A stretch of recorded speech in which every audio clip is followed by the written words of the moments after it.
किसान भाइयों नमस्कार, जय श्री राम। आज की इस वीडियो के माध्यम से हम बात करने वाले हैं गेहूं की फसल पर फर्स्ट खाद पहली खाद।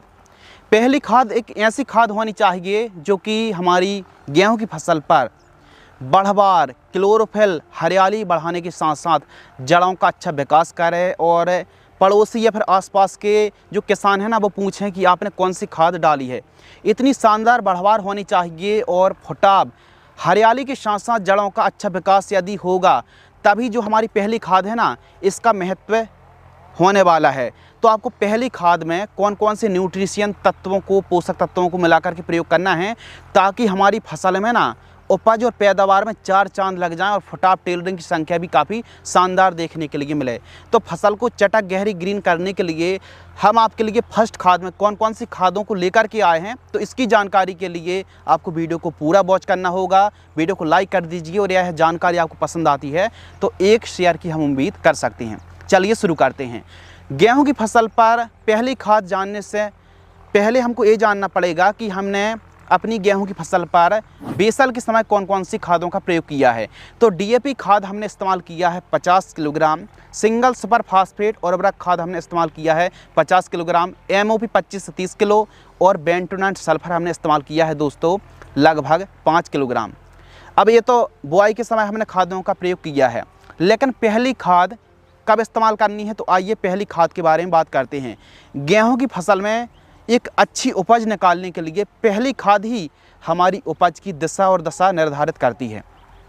तो गेहूं की फसल पर जो पहली खाद है ना दोस्तों, CRI stage, crown root initiation, या फिर जब हम पहली सिंचाई करते हैं CRI स्टेज में, तो जब 21 से 28 दिन के बीच में जब हमारी गेहूं की फसल होती है तो इस समय जो आप जड़ें देख रहे हैं ना, प्लांट देख रहे हैं, फसल देख रहे हैं, यह हम पहली सिंचाई कर रहे हैं गेहूँ की फसल पर।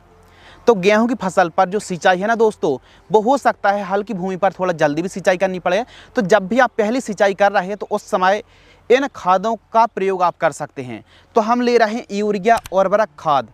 अब यूरिया का जो काम है ग्रोथ बढ़वाने में, हरियाली में और क्लोरोफिल की संख्या बढ़ाने में, वनस्पति बढ़वाने में नाइट्रोजन अच्छा काम करती है। तो यूरिया हम ले रहे हैं लगभग 1 बैग 45 किलोग्राम और इसके साथ हम मिक्स कर रहे हैं इफको कंपनी की सागरिका यानी सीवीड एक्सट्रैक्ट।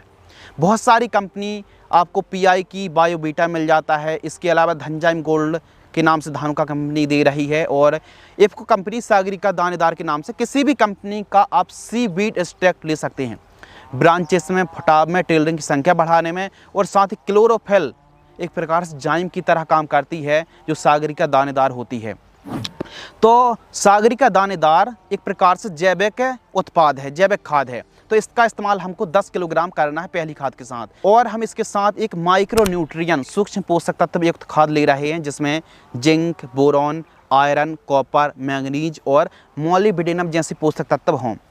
तो किसी भी कंपनी का आप सूक्ष्म पोषक तत्व युक्त खाद 5 किलोग्राम का थैला ले सकते हैं। तो इन तीनों को हम मिक्स करने वाले हैं, 1 एकड़ में प्रयोग करने वाले हैं। इन सभी को मिक्स करके हम सिंचाई के साथ 1 एकड़ में प्रयोग करने वाले हैं। कितना खर्चा आएगा? ज़्यादा से ज़्यादा 900 से लेकर के 1000 रुपये के आसपास का, 1000-1200 रुपये के आसपास का 1 एकड़ में खर्चा आने वाला है।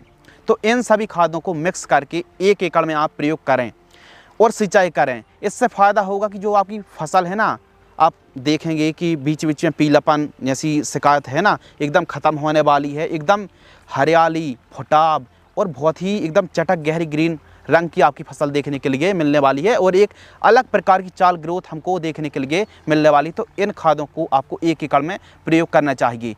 अब बात आती है कि जिंक हमको कब इस्तेमाल करना चाहिए। तो गेहूं की फसल पर जिंक है ना, जो फुटाव में बहुत अच्छा काम करती है।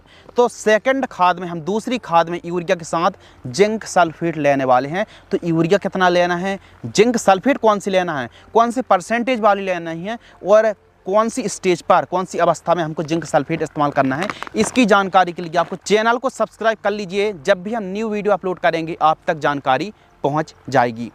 गेहूं की एक अच्छी पैदावार निकालने के लिए काफ़ी फैक्टर डिपेंड करते हैं। तो आवश्यकता अनुसार सिंचाई करिए, समय समय पर पोषक तत्वों की पूर्ति करें, आपको बहुत ही अच्छा लाभ मिलने वाला है। इन सभी खादों को 1 एकड़ में ही आपको प्रयोग करना है। यदि आपको यह वीडियो पसंद आए तो वीडियो को लाइक करें और बुआई के समय कौन सी खादों का इस्तेमाल करना, हमारी यह वीडियो वॉच कर लीजिए। धन्यवाद।